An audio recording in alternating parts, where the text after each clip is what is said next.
Oh, sebab hanya Engkau Allah yang tahu, tembus sampai ke relung-relung hati kami, yang kami susahkan dalam hidup, yang kami gumuli dalam hidup, yang bergejolak di hati. Selalu kami ingat sabdamu, marilah kepadaku, kamu yang letih lesu, kamu yang tidak punya percaya diri, kamu yang gelisah, kamu yang digerus bermacam-macam pencobaan, penyakit, ekonomi, konflik. Aku akan memberikan damai sejahtera kepadamu. Milikilah damai sejahtera itu. Dan hanya di dalam firman-Nya kau dijaminkan untuk tidak hanya memperoleh damai sejahtera, tapi hidup dalam damai sejahtera, sehingga engkau bisa merayakan hidup yang sulit. Terima kasih. Terpujilah Tuhan. Dalam nama-Mu kami berdoa. Semua berseru bersama saudaraku, amin. Beri tepuk tangan sukacita kita. Mungkin Bapak Ibu merasa aneh ya, ibadah kita mulainya lebih awal. Demikian juga saat pewartaan firman Tuhan. Saya mohon maaf karena saya harus segera sesudah penyampaian firman berangkat ke Surabaya naik kereta api. Jam 2.30 saya harus melayani ibadah tutup peti dari majelis kami yang meninggal dunia. Ya. Saudara, mari kita buka Alkitab kita. Ya. Injil Lukas pasal 15. Injil Lukas pasal 15. Sebenarnya bacaannya dari ayat 11 sampai 32, tapi tidak kita baca seluruhnya, saya lompat-lompati. Ya. Perumpamaan tentang anak yang hilang. Ya. Yesus berkata lagi, ada seorang mempunyai 2 anak laki-laki. Kata yang bungsu kepada ayahnya, "Bapa, berikanlah kepadaku bagian harta milik kita yang menjadi hakku." Lalu ayahnya membagi-bagikan harta kekayaan itu di antara mereka. Beberapa hari kemudian, anak bungsu itu menjual seluruh bagiannya itu lalu pergi ke negeri yang jauh. Di sana ia memboroskan harta miliknya itu dengan hidup berfoya-foya. Setelah dihabiskannya semuanya, timbullah bencana kelaparan di dalam negeri itu, dan ia pun mulai melarat. Lalu ia pergi dan bekerja pada seorang majikan di negeri itu. Orang itu menyuruhnya ke ladang untuk menjaga babinya. Ya. Lalu saya lompat ke ayat 18. Aku akan bangkit dan pergi kepada bapakku dan berkata kepadanya, Bapa, aku telah berdosa terhadap surga dan terhadap Bapa. Aku tidak layak lagi disebutkan anak Bapa. Jadikanlah aku sebagai salah seorang upahan Bapa. Maka bangkitlah ia dan pergi kepada bapaknya. Ketika ia masih jauh, ayahnya telah melihatnya, lalu tergeraklah hatinya oleh belas kasihan. Ayahnya itu berlari mendapatkan dia, lalu merangkul dan mencium dia. Kata anak itu kepadanya, Bapak, aku telah berdosa terhadap surga dan terhadap Bapak. Aku tidak layak lagi disebutkan anak Bapak. Tetapi ayah itu berkata kepada hamba-hambanya, lekaslah, bawa kemari jubah yang terbaik, pakaikanlah itu kepadanya, dan kenakanlah cincin pada jarinya, dan sepatu pada kakinya. Dan ambillah anak lembu tambun itu, sembelihlah dia, dan marilah kita makan dan bersukacita. Sebab anakku ini telah mati dan menjadi hidup kembali. Ia telah hilang dan didapat kembali.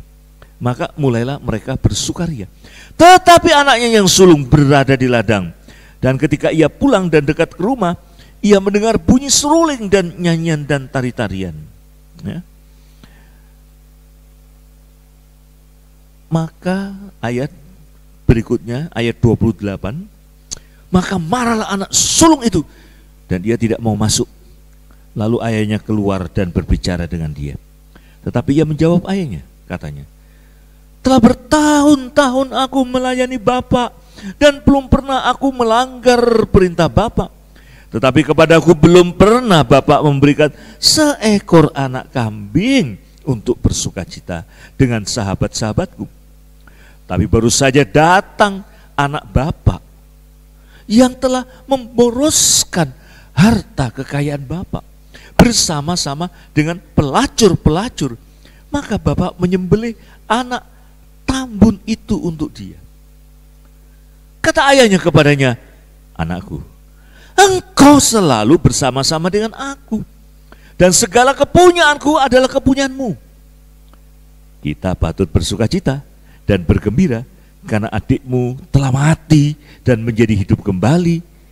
Ia telah hilang dan didapat kembali.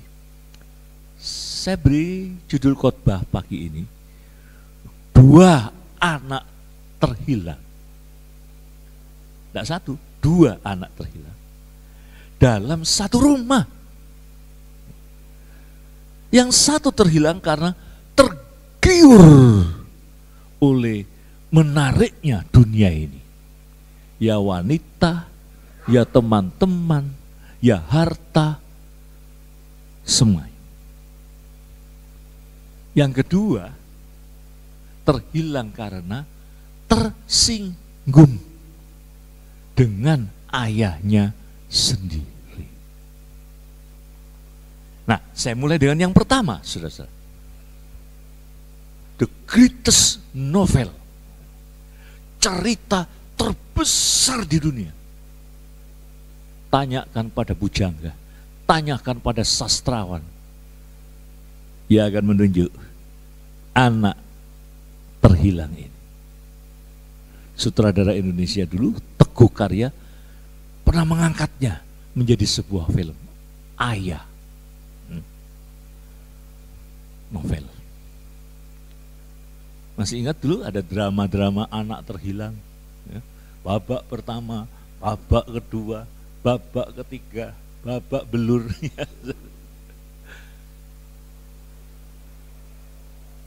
Cerita anak terhilang itu juga muncul dalam kehidupan nyata. Sampai detik ini, walaupun tidak persis. Misalkan, kalau di Alkitab anak terhilang itu laki. Yang terhilang sekarang ini tidak mesti laki. Perempuan juga banyak. Banyak. Tinggalkan rumah ayah ibunya gara-gara Facebook kenalan. Tinggal di rumah cowoknya jadi mu'alaf.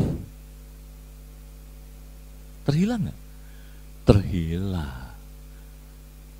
Gak ada orang tua yang bilang, oh puji Tuhan, anakku bisa cari jodoh dewi. Wong edan itu saudara, ya. Sedih. Saya sering ketemu kasus seperti, saya tanya, mana itu? Ya, dia sudah milih jalan hidupnya sendiri. Dia beban saya, anak terhilang. Nggak mesti laki, perempuan. Tidak mesti anak. Orang tua terhilang juga ada. Ayah terhilang. Ya. Ibu terhilang. Siapa bilang yang tukang kabur itu pria? Enggak. Wanita yang kabur juga banyak. Di Medan ada wanita kabur, ikut mbah dukun. Kerjain lah sama dukun. Terus tidak selalu di negeri yang jauh, tidak. Beda kampung. Belum lama ini saudara, seorang ibu diusir anak kandungnya. Coba saudara, gara-gara si ibu katanya mencuri HP-nya. Beda kampung, ada anak yang memperkarakan ibunya. Banyak. Ya. Kasusnya enggak cuma harta. Banyak. Tersinggung. Ya. Apalagi di gereja. Tapi itu bagian kedua nanti yang saya. Nah, proses anak terhilang itu juga tidak sak-dek-saknyek. Kalau itu mungkin satu proses yang panjang, saudara-saudara. Ya. Proses yang panjang. Saudara membedakan anak-anakmu, ya, omonganmu nyelekit, nyakitin hati. Nyuh, kamu tuh kok enggak kayak engkaumu tuh, pinter, ganteng, makannya sitik, lu itu ya makannya ngentek-ngentek, no, goblok. Engkaumu tuh pinter cari duit, apa yang dipegang jadi duit, lu, lah tukang sulap mah, lu itu lu, sampai gede nih, kerja ndak iso, nyelekit. Anakmu kurang pinter di sekolah, nggak usah diomeli.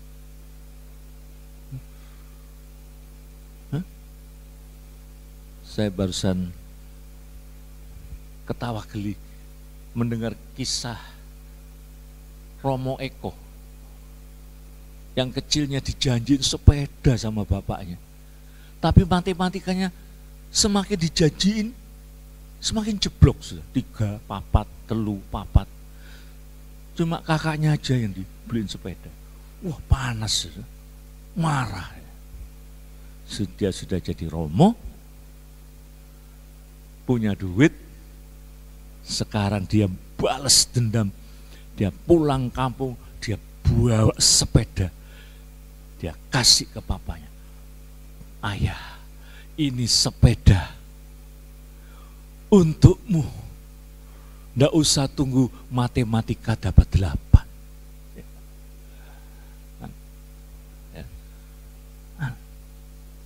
Singkat cerita dia kabur, saudara-saudara.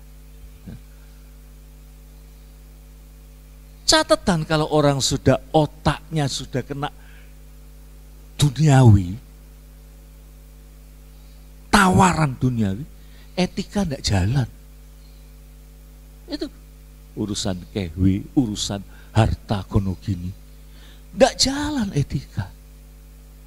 Yang jalan kekuasaan. Gua anak sing paling gede, makanya dipanggil kode. Gua sing paling dapat akeh, ndak isa. Sing kerjakan gua. Orang Tionghoa bilang aturan, etika. Oh, gak pakai itu, gak pakai. Mana etikanya? Ayah, berikanlah hakku itu. Bapaknya masih hidup. Si ayah ini, saudara-saudara, prinsipnya adalah mencintai hingga terluka, menunggu hingga terluka. Luka loh, saudara-saudara, orangnya masih hidup. Wah, saya banyak dengar cerita terakhir, cerita masih kerabat saya juga, emak saya. Punya harta, punya rumah, diambil rumahnya. Emak saya ditaruh di rumah kontrakan yang dari gedek, yang kalau dinginnya itu nembus ke tulang. Etika? Gak ada. Tepo seliro? Wonten-wonten ada. Lalu dia pergi. Ayah ini saudara-saudara, ayah yang ngomong, kamu wis gede nih pilihanmu, oke. Tapi dia menunggu. Maka saya sebut mencinta hingga terluka. Itu loh orang tua. Orang tua itu. Mencinta hingga terluka. Orang tua. Oh, belum nanti sudah menikah. Mintanya macam-macam. Saya nggak tahu kalau di Jawa Timur ini.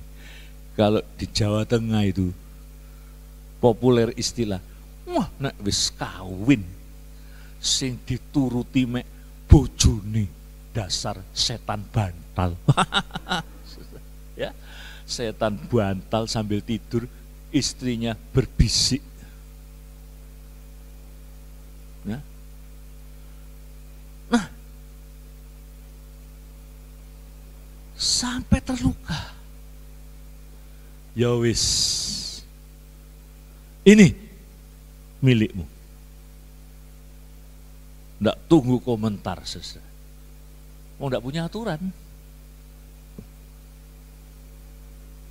Lebaran kira-kira 3 tahun, 4 tahun yang lalu saudara. Di Surabaya, gempar. Orang tua cuma digeletak di pinggir jalan saudara. Anaknya punya mobil saudara. Punya mobil, nah itu. Hubungan ayah dan anak. Singapura juga. Terus orang yang kaya sekali saja. Tapi dia cinta sama anaknya, satu-satunya anak laki-laki. Anaknya itu akhirnya menikah lalu bilang, "Pak, saya tak satu rumah aja ya dengan papa. Aku memang lebih seneng gitu nak. Sebetulnya aku mau ngomong gitu. Tapi aku takut nanti istrimu ndak betah." Wow, lama-lama saudara-saudara, ya, rumahnya diambil, dirampas. Lebih-lebih setelah surat waris kuasa diberikan perusahaan. Sampai si ayah diusir. Si ayah itu akhirnya jadi gelandangan di Orjet. Teman-temannya satu suku dulu sama-sama bisnis. Lu itu ya? Bukan dana salah satu. Tapi teman-temannya tuh yakin sekali, yakin sekali. Waktu itu Perdana Menterinya masih Lee Kuan Yew, dilaporkan. Anak durhaka. Perdana Menteri Lee Kuan Yew langsung panggil notaris negara, saudara-saudara. Hari itu dibatalkan semua hak warisnya, dibatalkan. Dan sejak itu ada peraturan di Singapura. Orang tua harus dikasih pekerjaan. Maka sering lihat di airport orang tua. Ya, harus diberi pekerjaan. Tidak boleh kurang ajar sama orang tua. Tidak hanya pekerjaan. Ya, orang tua harus punya uang supaya kalau Imlek nanti cucu-cucunya datang, ya, ada cucu datang dikasih angpau. Ada cucu yang sebelumnya sudah dibisiki mamahnya. Lu nanti minta osing ake ya, mbak emak. Ya. Wah, nggak cuma, maaf, orang tua. Saya sering lihat di Singapura, anak yang idiot, yang hamil ngiler, saudara ya. Kerja di rumah makan. Ya. Nah, saudara, tapi apa keputusan si ayah? Sampai kapanpun dia tetap anak. Begitu anaknya itu meninggalkan, si ayah ini sudah punya proses menunggu, saudara-saudara. Enggak gini. Muandaro gue. Muandaro. Nah, ya. Ketubru opo, engko lah iling. Enggak. Si ayah sudah mengambil inisiatif. Ini ayah yang baik, mengambil inisiatif. Menunggu. Tidak enak menunggu itu, saudara-saudara. Dan terlukanya. Siapa anakku ini ya? Firasatku mengatakan, ia jatuh miskin. Tapi tidak bisa nolong, itu luka. Numplek rek.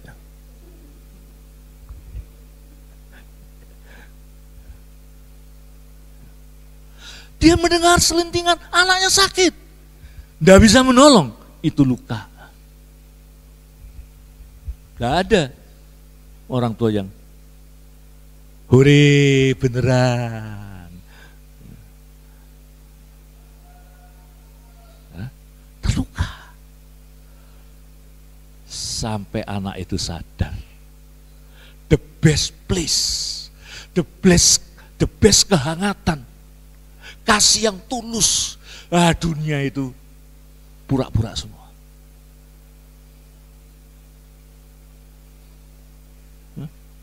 Ada uang abang saya. Tidak ada uang abang, kok pinter ya? Wah, saudara-saudara, aku harus pulang. Banyak kata dengan judul pulang. Be back home again. Aku harus pulang. Benar, saudara. Di rumah ayahku, pegawai bapakku yang gajinya paling rendah tidak sengenes aku ini makan makanan babi. Kumpul sama babi, makan makanan babi, baunya bau sioke siomba, saudara-saudara. Bau babi. Tapi bau babi itu si ayah memeluknya, tidak peduli keadaannya. You are my only son. Kamu sekarang anakku. Bapak, aku tidak layak disebutmu sebagai anak. Siapa bilang? Seorang bapak itu, saudara, tidak perhitungan apa kesalahan. Tapi anak perhitungan, saudara. Dulu saya cilik, dulu aku kok nggak di sekolah, no? Dulu. Orang tua itu nggak perhitungan. Coba saudara ke rumah anakmu dan mantumu, bisa bongkar-bongkar lemarinya. Ini buat mama ya, nggak bisa. Nanti si setan bantal lu bilang, mamamu itu ya ulu watak ya. Tapi anakmu datang ke rumahmu, bongkar pakaianmu, bongkar. Mah, ini tambah ya. Saudara bilang apa? Oh, ambilin. Terutama sing bodol-bodol tuh ambilin. Sekalian tolong buakno, ambilin. Orang tua nggak perhitungan. Juga soal masa lalu, juga soal hati, langsung terbalut, langsung sembuh, peluk. Wambune kaya apa saja, peluk. Langsung, tidak banyak komentar. Iya, makanya coba lek kamu nurut sama papa, enggak. Langsung potong, ambil lembu yang paling tambun. Kenakan cincin. Cincin itu adalah pengakuan. Dulu orang kalau nyetempel itu ya, bukan pakai cincin. Pengakuan. Nah, anak ini mendapatkan pengakuan. Hilang kembali. Dulu sesat, sekarang kembali. Pesta. Maka kebaktian itu pun, Pantekosta itu tidak salah. Ada unsur selebrasi, perayaan yang terhilang. Seluruh penghuni sorga bersuka cita. Dipakaikan pakaian pesta. Cincin. Hidangan terlezat. Bunyi-bunyian musik. Anak yang kedua datang. Ini juga anak yang terhilang. Ini lebih parah. Ini sama bobroknya. Dia tidak terhilang. Dia di dalam rumah. Tapi dia ikuti. Kok bisa tahu? Sementara anak bapak. Ini omongannya orang sirik.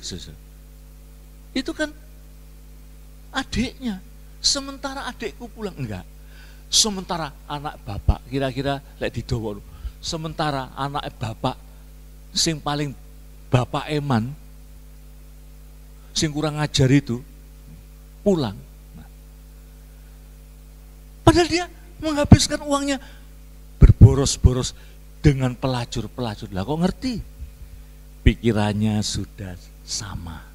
Pikirannya juga ke tempat pelacur-pelacur itu. Jadi kalau saudara di dalam gereja, tapi pikirannya keluar, sama. Si anak sulung ini saudara-saudara juga terhilang. Dia tidak kroso sebagai anak bapaknya. Dia kroso sebagai hamba. Dia kroso sebagai kuli. Bertahun-tahun aku melayani bapak. Tidak satu kambing yang kudisen pun bapak berikan kepadaku. Tidak satu lembu yang paling kerempeng pun bapak berikan kepadaku. Berarti dia memperlakukan diri sebagai hamba orang lain yang kalau kerja mesti dapat upah. Dia terhilang, satu rumah tapi terhilang karena tersinggung. Tersinggungnya karena kok aku rak diuwongke yo, kok aku ndak diperlakukan, kok ndak dihitung kerjaku. Tersinggung paling besar itu di gereja karena merasa kok enggak direken.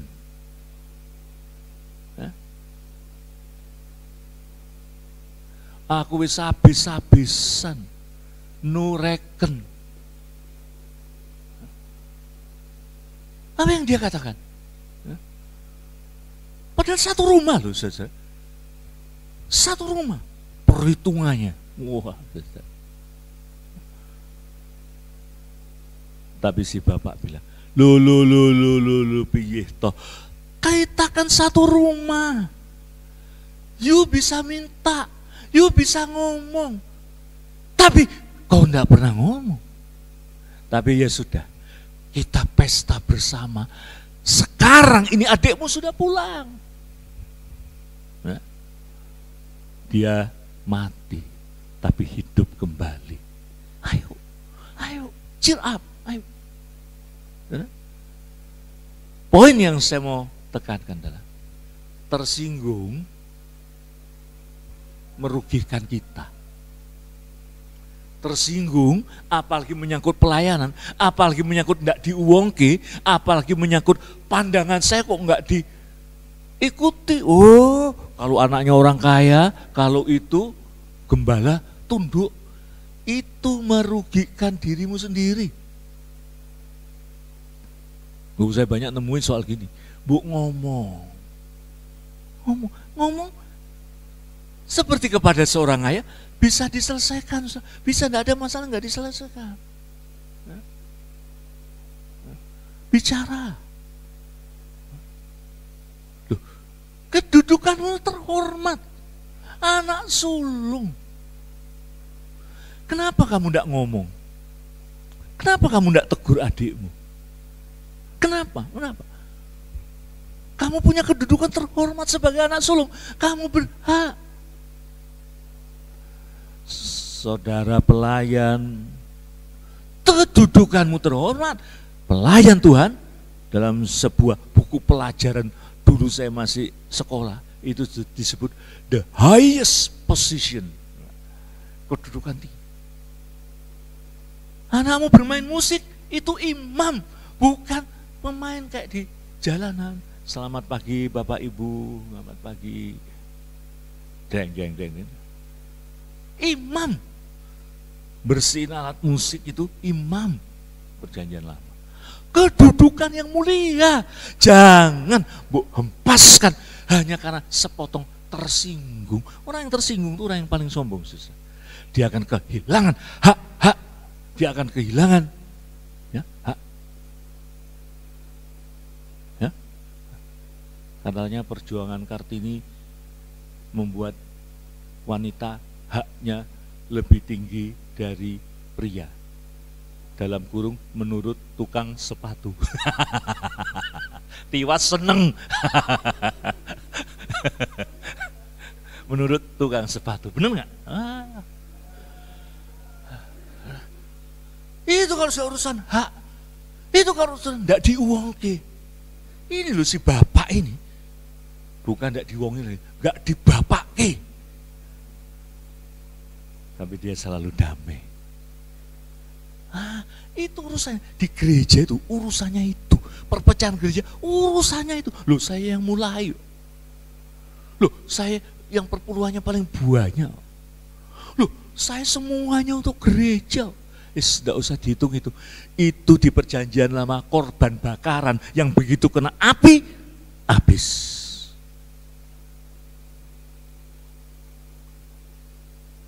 Loh, ini kan adikmu, ini kan rumah kita.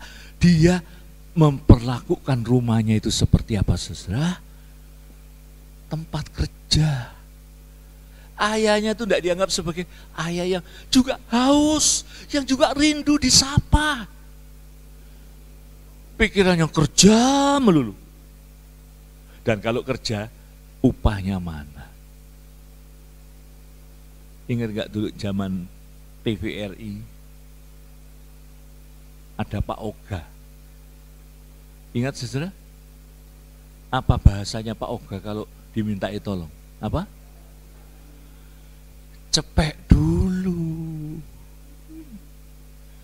Ini kalau mentalnya kungren, kuli, ya kayak gini. Banyak di gereja seperti itu. Mulai Tuhan. Dia tidak habis-habisnya. Mazmur berkata tiap hari ia menggantikan kita. Karena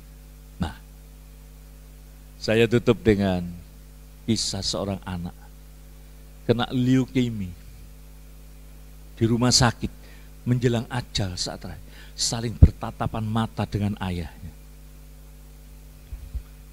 Si ayah bertanya, "Nak, apakah engkau ketakutan?"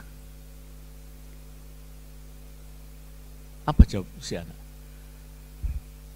"Tidak ayah, aku tidak ketakutan. Walaupun aku mati. Karena aku yakin Tuhan yang kutemui di sorga sama hangatnya dan sama baiknya dan sama cintanya seperti Bapa." Lalu dia menutup mata. Amin.